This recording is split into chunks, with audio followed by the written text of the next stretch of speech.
Get your pen and write your story all over again. And this time, learn the lessons, motivate others, and share that inspiration.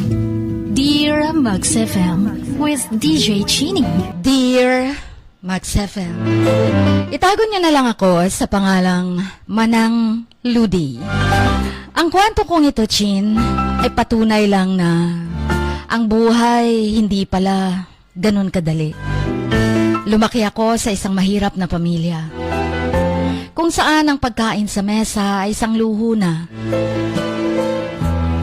Lalo na kung 3 beses kaming makakain sa bawat araw.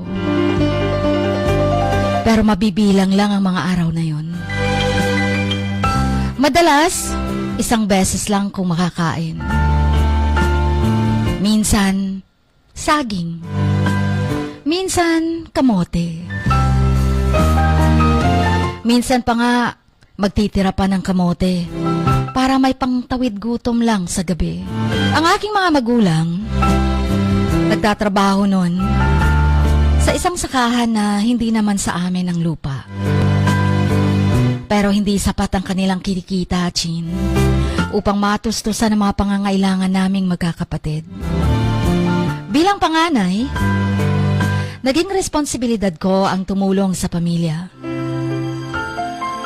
Inaasikaso ko mga gawaing bahay, inaalagaan ko mga kapatid ko. Nagtatrabaho ng part-time upang matulungan ang aking mga magulang. Pero ginawa ko ang lahat upang makapagtapos ang aking mga kapatid sa kanilang pag-aaral. Elementarya hanggang high school na tapos nila. Bahala nang wala akong natapos. Ganun ko kamahal ang mga kapatid ko.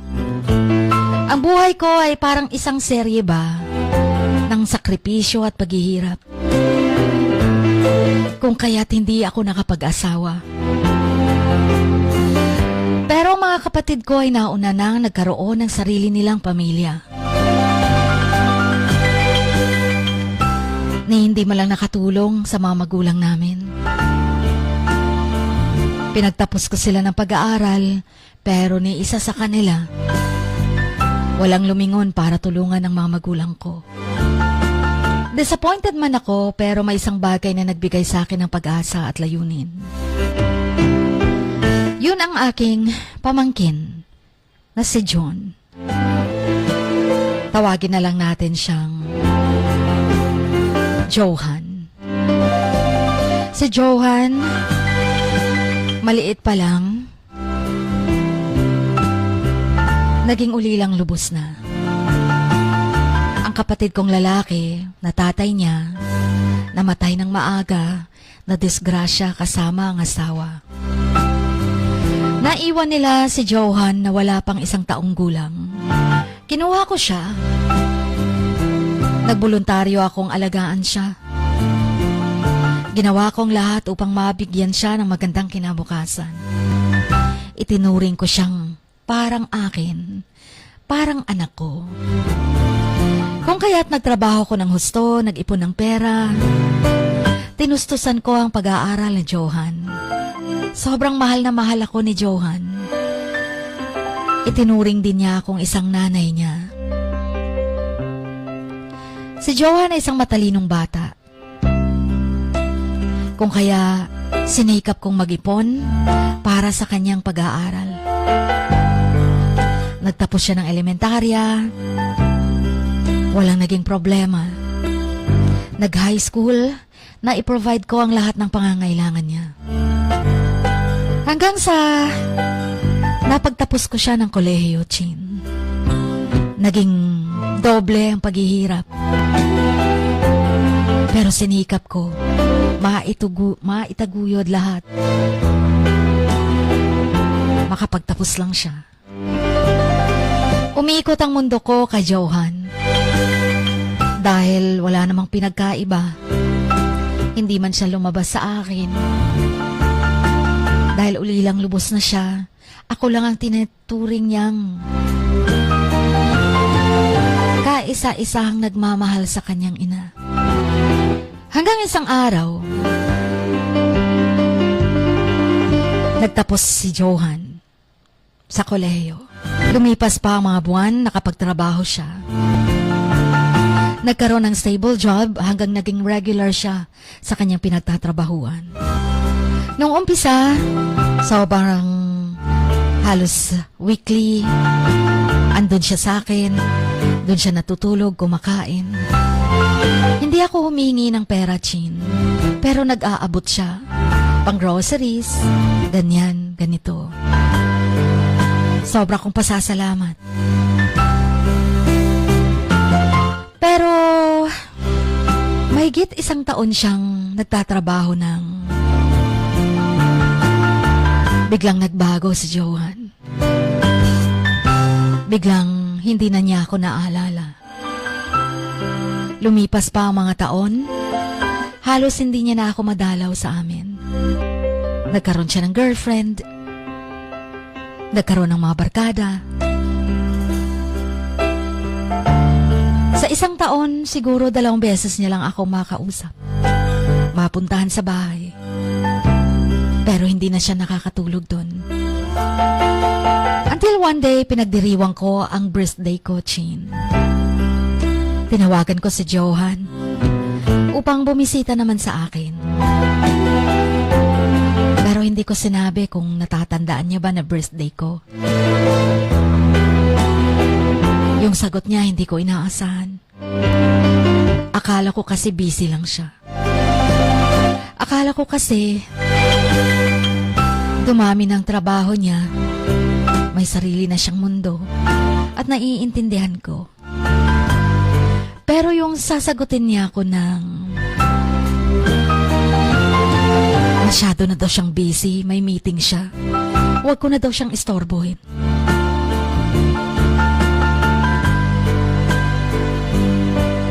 Lubayan ko na daw siya, Chin. Gusto ko sanang sabihin sa kanya na baka may madaanan kang cake. Punta ka dito sa bahay, nagluto ako ng pansit. Ganon kasi lagi noon eh. Pag birthday ko o birthday niya, may cake. Nagluluto ako ng pansit. Pero yung boses ko na may lungkot, hindi niya narinig yun. Sabi ko, sige, busy ka pala. Pasensya na naistorbo kita. Binabaan niya na agad ako ng telepono. Alam mo bang tulala ako sa aking kaarawan? Nag-iisa sa bahay. Nag-iisa na rin sa buhay. Tumatanda na ako, Chin. Yung katangi-tanging batang nilaanan ko ng buong mundo ko, ng buong buhay ko, ni hindi ko na nakuhang mag-asawa para makapag-ipon lang sa pag-aaral niya. Pero sadyang kinalimutan niya na ako ng ganun lang. Hindi ko alam kung paano siya nagbago. Parang hindi ko na siya kilala. Lumipas pa ang mga araw hanggang sa nagipit ako, Chin. Dumating kasi ang kuryente, ang bill ng kuryente. Nagipit ako sa pera. Yung part-time ko, hindi pa ako nasisweldohan. Pa-sideline lang. Matanda na ako, kaya hindi ko na rin kayang magdoble-doble ng trabaho. Wala akong ibang maisip bago kami maputulan. Tinawagan ko si Johan. Hihingi lang sana ng konting tulong. Pandagdag. At first time kong nagkaroon ng intensyon na humingi ng pera. Sabi ko pa sa cellphone, Johan, anak, baka naman pwedeng madagdagan mo yung pambayad ko sa kuryente. Ngayon lang. Pag nakuha ko sweldo ko, babalik ko kagad. Hindi talaga sapat ang pera ko eh. Halos magmakaawa na ako sa kanya, Chin. Pero sinagot niya ako ng pabagsak. Pati ba naman kuryente? Hihingian niyo ako. Busy ako. May buhay ako. Kaya wala akong maibibigay na pera. Tapos bigla niya akong binatayan ng cellphone. Tulala na naman ako, Chin. Si Johan ba? Ang pinalaki ko, pinagtapos kong ng pag-aaral. Ito ba yung anak na itinuring ko? Hindi ko nakilala. Hindi naman ako humihiling ng kapalit, Chin. Mahal ko siya, kaya siya pinagtapos.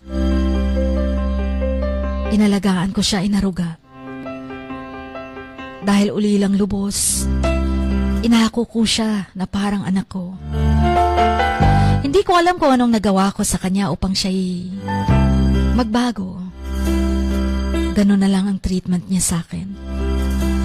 Kung sana ako tumatanda, dun pa siya nawala ng respeto sa akin. Hanggang sa 1 taon pang lumipas, 1 beses ko lang narinig ang boses niya. Simula nun kasi, hindi na ako tumatawag sa kanya. Baka makaistorbo lang ako. Pero hindi ako nagbitiw ng sama ng loob. Alam ko ang buhay nagbabago. Pati ang tao nagkakaroon na ng sariling mga problema. Kaya hindi lang sa kanya iikot ang mundo ko at ang mundo niya sa akin. Naririnig ko sa mga kapitbahay, sa iba kong mga kapatid na okay na daw ang buhay ni Johan. Maganda ng trabaho. Lagi daw nakikita sa Facebook. Gumagala sila ng kanyang girlfriend. Sabi ko basta masaya siya, masaya na rin ako. Bilang nanay niya. Pero sana isang araw, ma-realize niya yung mga sakripisyo ko para sa kanya. Ma-realize niya na tumatanda na ako. Nagkakasakit na. Sana hindi yan siyang dadalaw lang kung bangkay na ako. Kadugo ko man o hindi, itinuturing ko siyang anak ko. Bilang pamangkin ko. Kung hindi namatay ang kapatid ko at asawa niya, hindi mapupunta sa akin si Johan na siyang nagbigay sa akin ng sobrang saya. Pero hindi ko lubos maisip na sa paglaki niya, maiiwan akong mag-isa at mawawala ng halaga sa kanya. Kahit na hindi ako nakapag-asawa, may isang pamilya akong pinili. At yun ay si Johan. Pero sadyang hindi nakapamilya ang turing ni Johan sa akin. San ba ako nagkamali? Wala akong maalala. Basta na lang hindi na siya nagparamdam. Isang patunay ng pagmamahal at sakripisyo bilang isang ina. At sana sa aking kwento, kapulutan ng aral ng mga anak ngayon.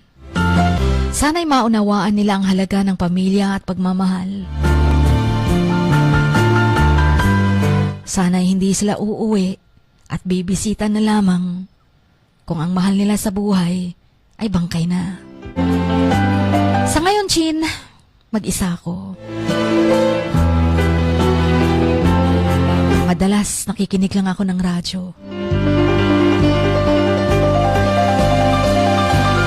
Nagpakabisi sa mga part-time jobs ko. Kahit marami nang nararamdamang sakit-sakit. Mabuhay lang. Nababalot man ako ng kalungkutan ngayon. Pero hindi mababayaran yung pain inside my heart. Natulot ni Johan na hindi man lang ako kayang alagaan kapag may sakit ako. Na hindi man lang kaya akong tawagan upang kumustahin ako. Hanggang dito na lamang po. Lubos na gumagalang. Manang Ludi.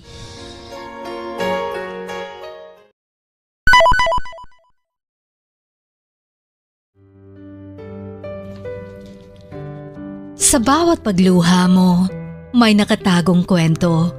Sa bawat ngiti mo, may gustong sabihin ang puso mo. At sa likod ng iyong halakak, at maging sa pagkabiko mo. May mensaheng nakabalot sa iyong pagkatao. At ang tanging nais mo lamang ay mapakinggan ang mga ito ng buong mundo. Dear Max FM with DJ Chini.